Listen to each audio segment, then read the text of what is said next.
Welcome to episode 8 of the Betterment Blueprint with me, Deshaun Fernando, and me, Deshaun Fernando.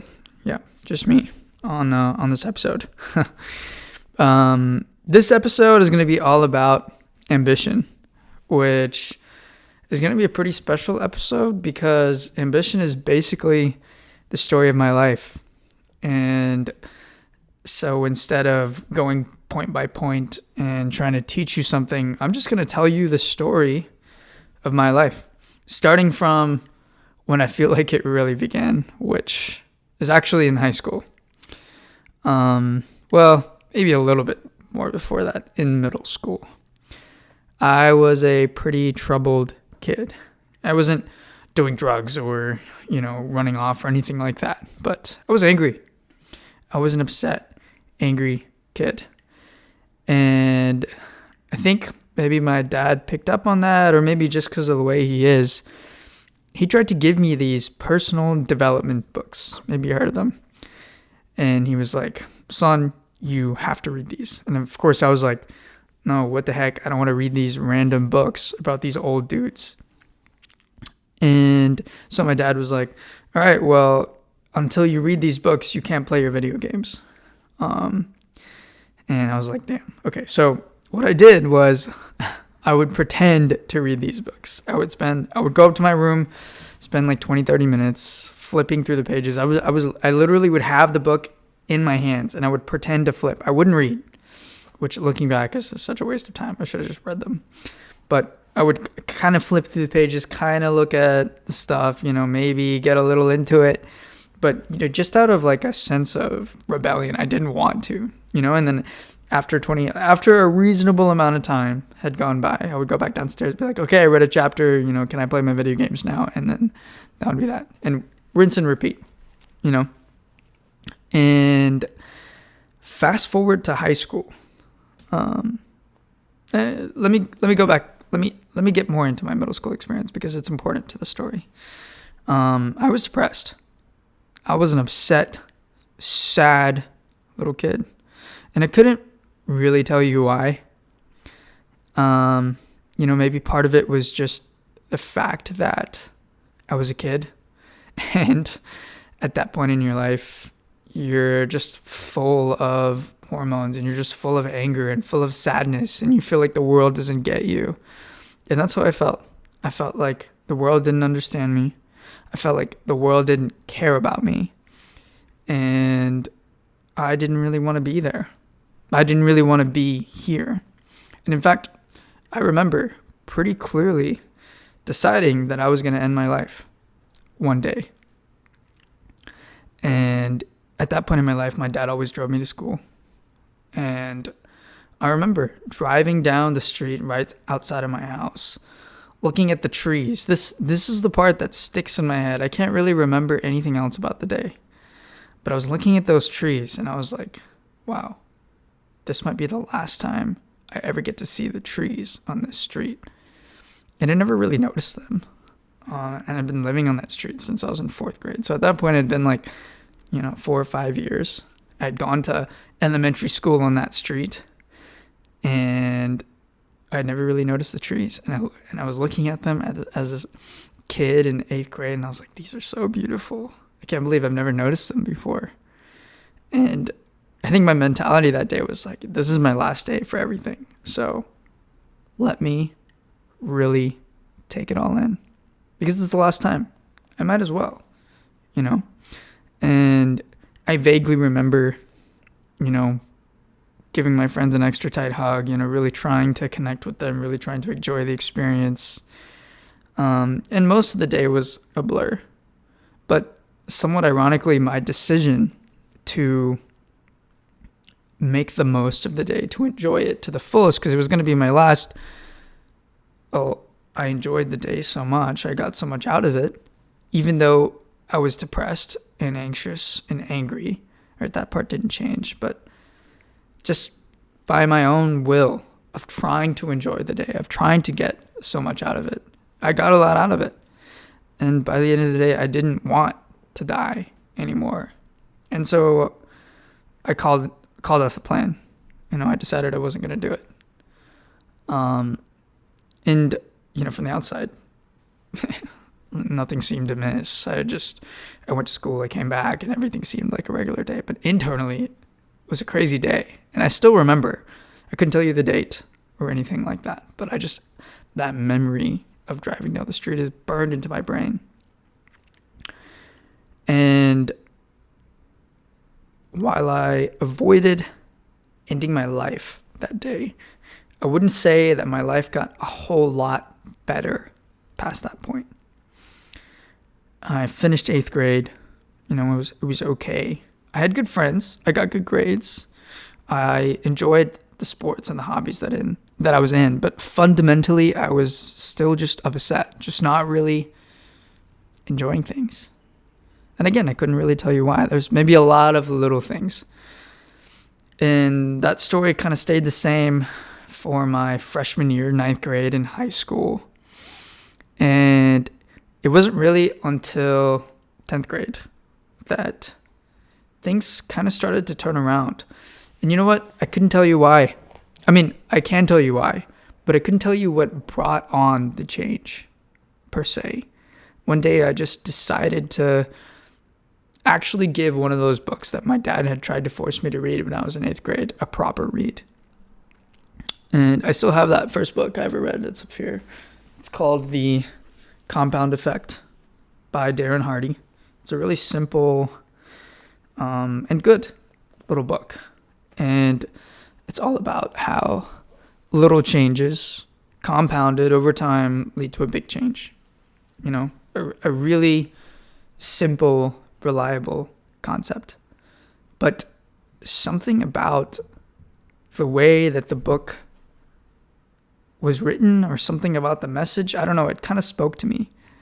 And that was the first spark of ambition that I have ever felt in my entire life. That was the moment where I was like, I do kind of want to be here. I think there are things that I want, like deeply want. And there's a difference between like, I want to eat McDonald's today, or, I want to go see my friends today, versus like, I want to do things with my life. They're different feelings. And I'm sure you know what I'm talking about, right? I think it's a rare feeling. It's not something we all feel all the time. Definitely not. But we've all felt it at some point. It's this little spark, this burning ball of fire in your chest. And it just hits you out of random. And you just want to do things with your life. And that spark led me to read another personal development book, which I have no idea what that book was. I can't remember the second or the third or the fourth. But I can tell you that that was the beginning of the greatest snowball effect ever. Because I became a junkie for personal development. And I don't mean junkie in the negative sense, where I just read these books and I didn't do anything with them. I actually started to change my life. I think the reason that first book spoke to me so much was because before I read that book, I had always just felt like a victim. I'd always just felt like a victim. A product of my circumstances, right? The school that I went to, the parents that I had, the brother that I had, the house that I grew up in, the brain that I was given, the intelligence that I was given, the physicality that I was given. It was all just given to me, right? These are the cards that I drew, and I was a victim of them, right? And don't get me wrong. If you were looking at my situation objectively, it's a pretty good situation. I had a pretty good family. I went to a pretty good school, pretty good body, pretty good intelligence. Nothing about my situation was objectively bad, but I just wasn't able to appreciate it at that point in time. And so I just felt stuck. But this book, The Compound Effect, it essentially told me you can change your life. And not only that, it doesn't take that much. You could just do a little bit at a time. And as long as you're consistent, your life will change a lot, right? You've probably heard the airplane changing by 1 degree story, right? If a plane takes off from Los Angeles airport in California, and it's heading for LaGuardia in New York, right? And that's, I don't know, like a 5-6 hour flight. If you just change the nose of the plane by 1 degree in any direction once an hour, you will end up in a completely different country. You will be nowhere near New York City at the end of that 6-hour flight, because it just compounds. The difference just compounds over that 6 hours. And that example has been beaten to death. You've probably heard it before, but if you haven't, I think it's a pretty poignant one. And that was the first time I ever heard that in that book. And I don't know, I just awoke something inside of me. And so, I've never really thought about it until this episode, but I think ambition really saved my life. It really gave me something to live for. And so anyways, back to the story. I just read book after book after book, and I kind of became known for it at my high school. Like, I became the guy for personal development. I spoke that way. I thought that way. Everything about me just became engrossed in this idea of developing into a better human being and creating a better life for myself. I think my favorite part of that period of my life was I would not listen to music. And if you know me now, you know how important music to me is. I love music and I sing all the time, and I'm listening to music all the time. But at that age, I never listened to music. In the car, I just listened to audiobooks of personal development books. And anytime someone got in the car with me, that's what we would listen to. We would not listen to music. We would listen to a personal development book. And it was really good for me. I really changed a lot of things in my life. I started waking up earlier. I started working out every single day. I started really applying myself in school. And I started to appreciate the life that I had been given more and more. And somewhere along the way, something about reading all of those personal development books, morning, day, evening, night, I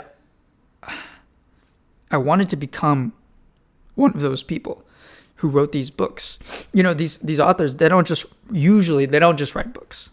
Okay? It's like, if you ever dive into the personal development world, which I highly recommend you do, you'll realize that anyone who writes a book, that's usually not the first thing that they do, right? They usually start with like a podcast or a newsletter or a website or whatever, and they make a couple videos and they get a little bit of traction going, and then they get a little bit of an audience, and then they usually like write a book, and then they grow their audience even more, and then they start speaking, and they just grow the amount of content that they have online. And these authors were no different. And so I wasn't just reading, I wasn't just listening to audiobooks. I was watching their talks on stage. I was purchasing their courses, and I even talked to one of them on the phone.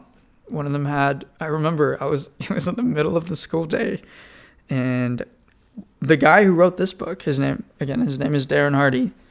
He was having this like open, like anyone could call in and ask him a question thing. And I was so excited. And I called and we had a conversation, and I was able to obtain the recording, and it was like one of the highlights of that year. And I told all my friends, and of course they didn't get it. They were like, who is this random dude that you're talking to on the phone? But I wanted to be one of those guys. I wanted to be on a stage talking about how to make your life better. I wanted to write books. I wanted to have a podcast. I wanted to do all of these things. And that was my dream. That is where my dream was born, was that sophomore year of high school, reading these books. And it only grew as I got older, until I got to college. In college, I kind of lost myself. And it's unfortunate, but I think that it's kind of just an unintended consequence of going to college, because people go to college to get regular jobs. And, I was listening to a podcast episode yesterday, And one of the guests on that episode said something that has kind of stuck with me. She said, the more you follow your truth, the more counterculture you become. Which, when you think about it, at least when I think about my life, is so true. The things that really make me happy, the things that I just love doing, the way that I love to live my life is so abnormal. It's weird. And the people that I love, who also love to live their lives in their own ways, are also weird. We just do things in weird ways. We are weird people. And I think that makes sense, right? Like when you are your own person and you're doing your own thing, you're no longer really following the crowd. So you kind of unintentionally become countercultural. And when you go to college, I don't know, everyone kind of has the same mindset. It's like, get a degree and go get a good job and get a normal job that everyone else is getting. There's a pipeline, and the bigger of a school you go to, the bigger the pipeline is. And you kind of just get caught up in it all, whatever pipeline it is. And you just kind of get pushed down it. And, a couple of years go by and you're like, holy cow, I'm so far down this path I never even really wanted. How did this happen? And I think college, for multiple reasons, was one of the first places where I learned how important the people around you are. The community that you have around you will impact the course and the direction of your life. 10,000%. When I was in college for the first couple of years, so I guess 2 or 3 or whatever, I was around a bunch of highly motivated engineers who were either going to get a typical corporate company job or either going to go into even higher education, so I guess postgraduate education, right, to become a professor or to work in a lab. Essentially, they wanted their PhD or their master's. And then the other third were all becoming doctors. And that felt like the only 3 options I had available to me. And I got so disconnected from what I really wanted in life. I mean, if you had talked to me when I was in college, the idea of writing books or speaking or teaching people how to live a better life would not have even crossed my mind. It didn't feel like an option, especially because when I was a kid, these people who would speak on stage and write these books, they felt so legendary. They didn't feel like real people. And being a life coach or being a speaker or being a motivational whatever didn't feel like a real job. It felt like there was 10 people in the entire world who had this job and there was no more spots available. And man, I got really lucky because I met some really cool people who I became really close to about halfway through my college career. And they were like-minded people. Thankfully, when I was in college, I was still reading personal development books. I was still consuming like crazy. And one of the ideas I came across was to create a mastermind group, which a mastermind group is just a fancy word for a couple of people who think the same way that you do and want the same things that you do.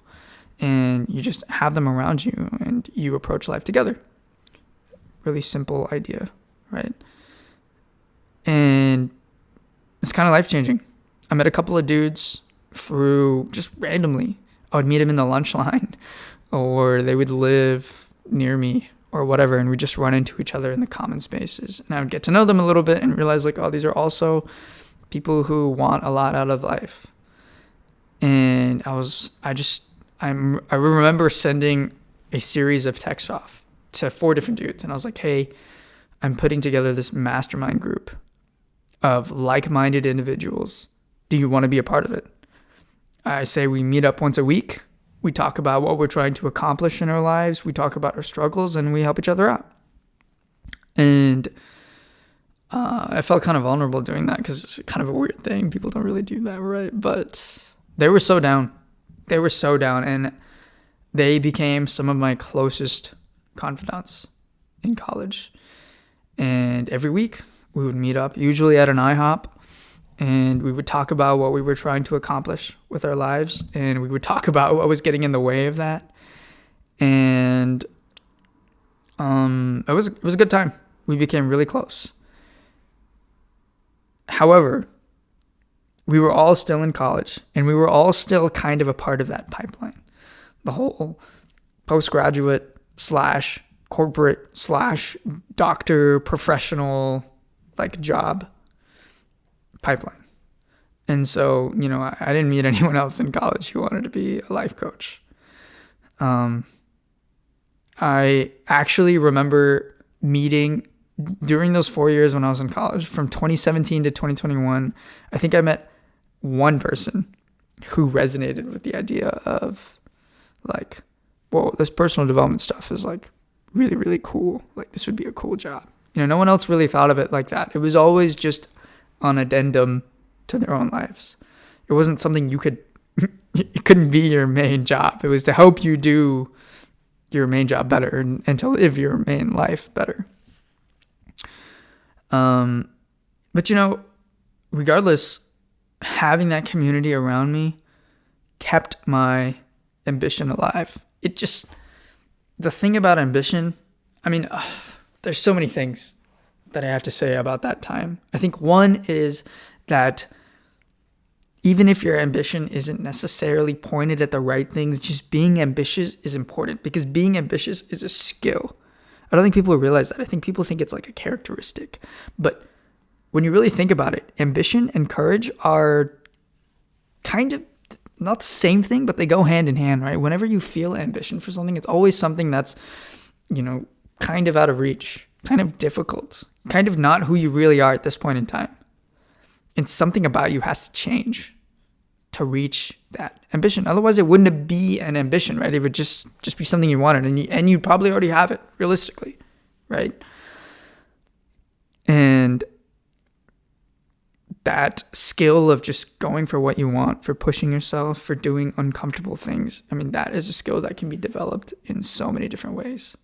So even though I wasn't really taking any steps towards becoming a life coach or speaking or writing or any of that stuff, just the fact that I was pushing myself on a day-to-day basis was huge, because it kept that flame alive.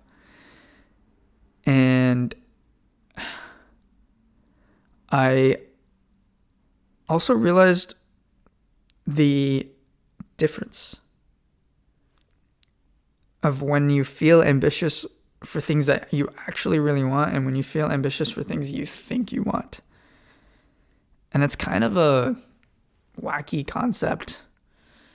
And I feel like it only becomes real for you when you get a little bit older. When you're a kid, you don't care what anyone thinks. You don't care what anyone says. Your life is your life, and they'll be damned if they're going to tell you what you're going to do with your life, right? That's all of our attitudes as kids. But as we get a little bit older, into that high school, college age, even if you don't go to college or high school or whatever, you're just around people who tell you that you have to live your life a particular way. And you might still want to do big things. You might still want to be great. But maybe it's not what you originally wanted to be great at, right? I got caught up in the doctor pipeline. I went through all of the pipelines. I thought about working in a company for a little bit. Then I thought about postgraduate work and working in a lab and becoming a professor like my dad. And I very quickly realized that was not for me. But the doctor stuff was kind of cool. It's pretty interesting, like sort of taking care of people. Not sort of. You're definitely taking care of people. You're taking care of them physically, which sort of spoke to that part of me that wanted to make people better. And, it paid a lot. And my best friend was doing it. And a third of all the people in my major was doing it. And so that's kind of the pipeline I got caught up in, Not to mention there's sort of this like, society just loves people who want to become doctors. There's just so much recognition and prestige in that line of work, as there should be. It's a damn difficult job, and those people should be praised. It's tough when you're a kid and you kind of get pushed into that pipeline and people are praising you for trying to do this difficult thing, and you just feel more stuck. And I don't know when I kind of started to realize that this isn't really what I wanted. I think it's when things got really tough, you know. And that's one of the reasons why they make being a doctor so difficult. I mean, if you get to the hard parts of trying to become a doctor and you're like, I don't think I want to be a doctor, that's a good thing. That's the reason it's there. They put those hard things there so that you can realize sooner rather than later that you don't really want it. Because when you experience the hard things and it's something that you really want, you don't care. You'll do it. No questions asked. You'll do it. It won't make it any less harder, but you're not going to give up. You're going to keep going. You'll find a way if you want it. But when you don't really want something, man, you'll find out real quick. So for me, it was the MCAT, right? And the MCAT is the medical college admissions test, and it's a 7 to 8 hour long test, hundreds of questions, very difficult content. And people typically study for months before taking it. And so I started the process, and I just kept pushing it back and pushing it back and pushing it back. I would schedule it. I would study. It would come around. I would push it back. I would schedule. I would study. I would push it back. I would schedule. I'd study. I'd push it back. I think I did that twice or 3 times. And then I took it. I had an anxiety attack. I freaked out in the middle, and I avoided it. And for those of you that don't know, avoiding a test, an official test, is where you take it and then you're like, I don't want this to count. Just pretend like I never took it in the first place. In medical schools, I don't think they know that you avoided it. I don't know. But it kind of just like disappears off of your record. So that's what I did. And then it wasn't until the 4th time that I actually took it and I actually like got the score and kept the score. And then I started to apply for medical schools. And at this point, I had already graduated college, and I was, just kicking the can down the road. There's this concept called gap years, right? And it's really common for med students is they take a gap year, because normally there's this push, and it's very common for you to just go straight from school to a job or straight from school to a different type of school. And med students, because it's so rigorous, they tend to take a gap year. So it's like a year to kind of catch up, study for the MCAT, get it done, maybe get some experience or volunteering or whatever that you need to beef up your application, and then you apply to med school. So I took 2, almost 3 gap years. And first I was kicking back the MCAT, right? I kicked it back, and then I finally took it. And then I started kicking back the admissions test. Right. And my parents, they were like, dude, do you really want this? Is this really what you want? And I was like, yeah, I really want this. Like, I want this really, really bad, because that's who I was. I didn't do things halfway. I want things bad, and I go after them. That's how I saw myself. But the reality was I didn't want to do it. Right. And I wasn't doing any of those things. I wasn't going after it. And it's crazy. I mean, I really felt like it was my only option. I just could not see any other way. And so I felt like I had to do it. And so I was trying to want it. I really, really tried. And then, a friend of a friend told me about something called anesthesia assistant, which became my new obsession, because it was less school. It was cheaper school. It still paid great. The hours were better than working as a doctor. And pretty much everything about it was better.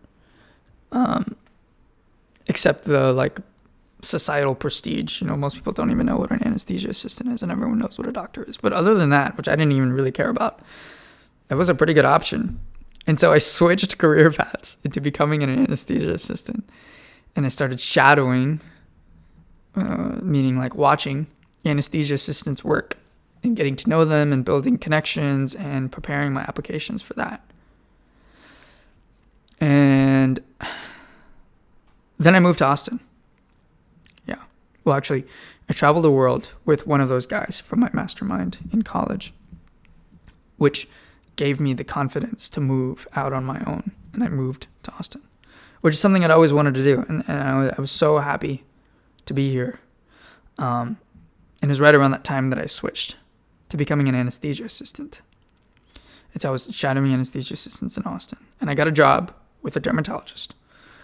And I worked that job for a little bit, and then I moved to a different job with an ophthalmologist, which is an amazing job. I met so many cool people. I love the doctors that I worked with. But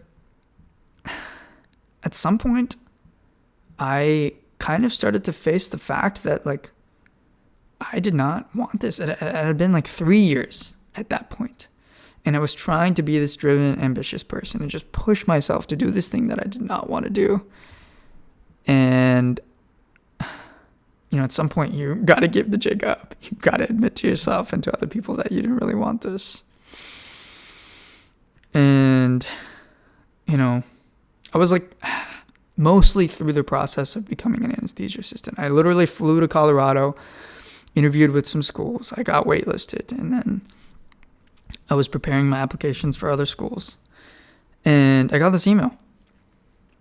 Just randomly. I was at a coffee shop with one of my closest friends, and I got this random email. And I remember reading it. And it was from someone named Brendan Burchard. And Brendan Burchard, I have many of his books here as well. He is also a personal development author, and I've read most of his books multiple times. And he was coming to Austin just randomly to have a seminar. And not only was it just a seminar, it wasn't just like your classic motivational seminar to like hype you up. It was a seminar about how to become a life coach. And he was selling the tickets super cheap.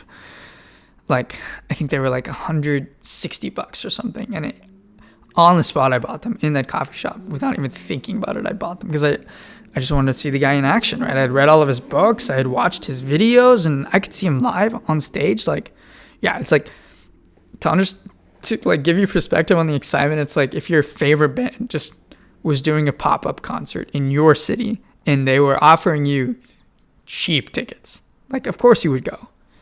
Right, so I bought the tickets. I immediately asked off from work. It was a 3-day seminar. So I asked 3 days off from work. And I went to the seminar. And it was 3 days of just the most incredible experience ever. Remember that at this point, I was knee-deep in applying to anesthesia assistant school. I had all but given up on my dreams of becoming a life coach. I wasn't going to the seminar to become a life coach. I was going to the seminar to see this guy speak, whose books I had read about how to live a better life. It was barely on my radar, right? And it was killing me inside. But I kind of resigned myself to my fate. And I went to that seminar, and I just got bombarded by hundreds of people who had become life coaches, who had started out just like me with reading books and listening to audiobooks and watching videos. And they had, unlike me, acted on it and built multi-million-dollar life coaching businesses. There were people that were even richer than multi-million-dollar businesses, and there were people that were less rich. But the money isn't even important. The point is that they were able to make a living. Like, imagine you like read Harry Potter, and you're like, oh my God, I want to be a wizard. Like, that would be so cool. I want to be a wizard. And you give up on the dream because you get older and you realize wizards don't really exist. Like, it's not a real thing. And then you get a letter from Hogwarts. And you're like, I'll go. Like, this seems cool. But, like, can't be real, right? And then you go. And you just meet 100 wizards at the same time. Not just 100, hundreds of wizards at the same time. And they're doing magic. And they're talking about potions. And they live their lives the same way you did, always wanting to be a wizard. And they just got this letter. And now they're wizards, and they live a wizarding life. I mean, imagine how cool that would be. That was my experience. It was cloud freaking 9. And I met so many cool people. And what's better, right? What's better than meeting hundreds of life coaches and realizing your life dreams were there for the taking all along is you meet these people who are life coaches and you tell them, oh man, I've always wanted to be a life coach. I just kind of gave up on it. What do you think a life coach hearing that is going to tell you, right? I mean, it's one thing for you to like have given up on some random dream, like, you know, becoming a professional athlete or becoming a movie star or whatever, and then meeting up with a couple of life coaches and them motivating you. But telling a bunch of life coaches that you wanted to be a life coach and this is your life's dream, I mean, they are going to hype you up. So that's what I got. I got brainwashed for 3 days by all of these amazing, full-hearted, caring, kind people who just wanted me to succeed. And not only did they want me to succeed in life, they wanted me to succeed at my own dreams. It was incredible. I, for the first time, felt like I had really found my people. Like, you know, I had had good friends and I love my family, but I always kind of felt like they didn't really get me. They accepted me and I loved them for that. And I accepted them and we'll be friends forever and family forever. But these people got me. They lived the life that I lived. They had the same feelings and ambitions, and they saw the world the same way. I mean, it was incredible. So it probably won't surprise you when I say after that first day, I walked back to my car. And I'll never forget this. And actually, my parents don't know this story. I actually lied to them about this. So if they're listening to this, they're about to find out the truth. I stood on the steps to the City Hall of Austin, and I looked out at the Colorado River, which here we call Lady Bird Lake, and I was looking at it, and I was like, what the heck have I been doing with my life? Why am I applying to these stupid schools that I don't even want to go to? Why have I spent the last 5 years, 6, 7 years of my life trying to become a doctor and then an anesthesia assistant? What am I doing? I could have been spending all of this time chasing the dream that I've actually wanted. And so I pulled up my phone. I drafted an email to all of the schools that I had applied to, that I had been waitlisted by, and I told them to take me off the list and that I was no longer interested in attending their school. And that was a triumphant moment. It was scary. So scary. Especially because I knew how my parents were going to react. I knew how everyone in my life was going to react. Right? Because my circle had always known me as someone who wanted to become a doctor, who had always wanted to treat people and take care of people, and who loved science and medicine. And those things are true, right? But that wasn't the truest form of me. Maybe I think it's just my best friend who wasn't that surprised, probably. But everyone else was like, what the hell are you doing? What are you doing? And I called my parents and I told them that the schools had rejected me, that I got rejection emails from all of them, and that I was taking it as a sign to become a life coach. Because I was scared. You know, I felt trapped, and I didn't think that they would support my decision, which, I mean, at that point in time, they didn't really support it. Even though I'd gotten rejected, they were still like, you got to try again. Like, why are you giving up? Like, this is your dream. And, you know, looking back, it's like, no surprise, you know, because from their perspective, they thought that was my dream too. They thought I wanted to be a doctor, and they thought I was compromising on my own life. And I was too scared to stop digging. I had been digging this hole for 7 years, and I was so scared to stop digging. I felt like, this is my life. I just got to dig this hole.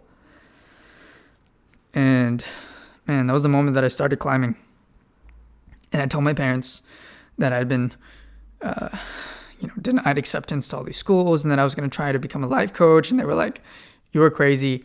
This is stupid. You need to reevaluate. And man, I cried. I was upset. I mean, I wasn't surprised, but I was upset. And it was my own fault. I should have just been honest with them from the start that was never really what I wanted. And, then I started looking for life coaching jobs, and I started building a life coaching business. And my friends, my amazing, incredible friends, they were like, and my best friend, I remember he wrote me a letter and he hand delivered it to me, and he told me that he wanted to be my first life coaching client, which is so cool. Like, that's the kind of friend you want by your side. Someone who is just unquestionably, maybe not unquestionably, but supports your decisions.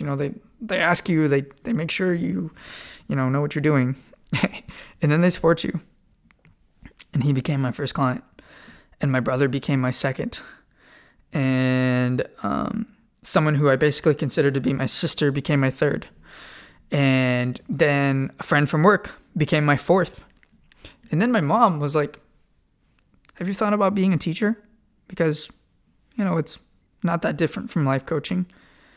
And, you could pay the bills while you're trying to build this business, and you would get experience. And at first I was like, no, that's please, just let me live my life. Because I'm just resistant to everything my parents say when they say it at first, which is so dumb because they have good ideas. And I thought about it for a little bit, and I was like, this is a good idea. I should become a teacher. I will literally just get to be a life coach, but for tens of kids at a time. And it'll teach me how to coach people, how to get through to people. And then I became a teacher. And my ambitions, I mean, they were burning after that seminar, but becoming a teacher just set them alight. I mean, everything just became so real after that moment, because once you start to teach, once you're around people who you are an example for, who trust you, I mean, you're just coaching day in and day out. It doesn't quite sound like an official coaching session, and sometimes I forget that that's happening too, but that's my life now. I go to school, I teach some material, and I coach kids. And I could not be happier. And now here I am making podcasts, doing the thing that these authors were doing when I was a kid. And it just makes me so happy to finally be chasing my own dream and not someone else's. And man, I mean, ambition is a tricky thing. It's powerful, and it'll drive you, and it'll push you, and it almost sent me off a cliff, right? I could have so easily, standing on the steps of the Austin City Hall, just put my phone away, got in my car, driven home, and just continued on with my life. And maybe I wouldn't be in Austin. Maybe I'd be in Colorado or Tampa Bay or wherever at an anesthesia assistant school, learning some skill and, making money, but not really happy. I was this close. I got lucky. That Brendan Burchard sent me an email on some random Thursday afternoon.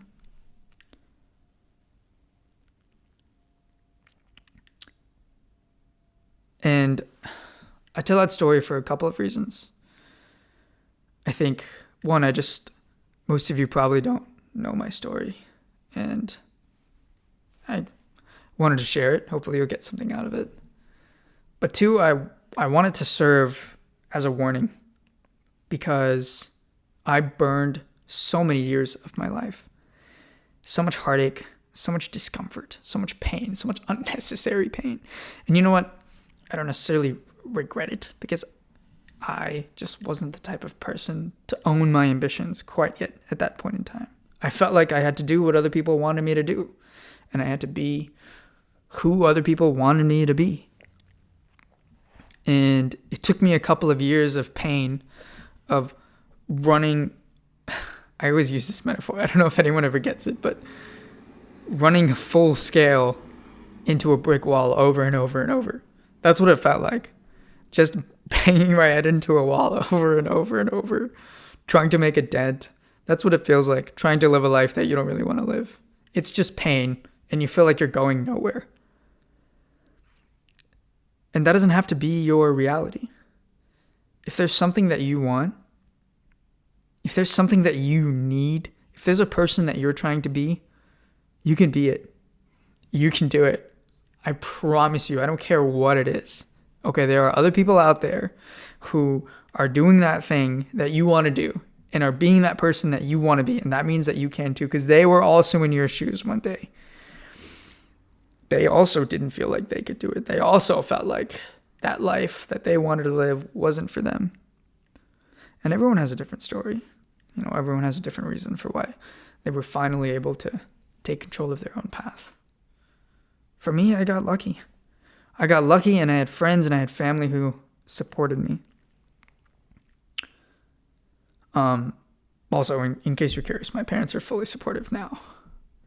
I think they just needed to see how passionate I was about this project. They just needed to see that this is what I actually cared about. And I think that became pretty clear because just after a month of actually committing to my goal of becoming a life coach, I did more towards it than I had done in 4 years trying to become a doctor. And, you know, once I became a teacher and they didn't have to worry about me paying the bills, you know, they just wanted me to be safe. They just wanted me to be happy. And again, I say that because I'm sure that there are people in your life who also just want you to be happy and want you to be safe. And it can feel like they're trapping you into a life that you don't really want. But the thing is, until you take it upon yourself to show them what's actually important to you, they're not going to know. They got no idea what you want. They can't read your mind. They can't see into your soul.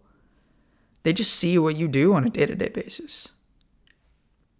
So if you've spent years working a job that you don't really want to work, you know, regardless of what you say, at the end of the day, they're just going to think that's the job that you want to work because that's what you've been doing for the last couple of years. And everyone knows that actions speak way louder than words.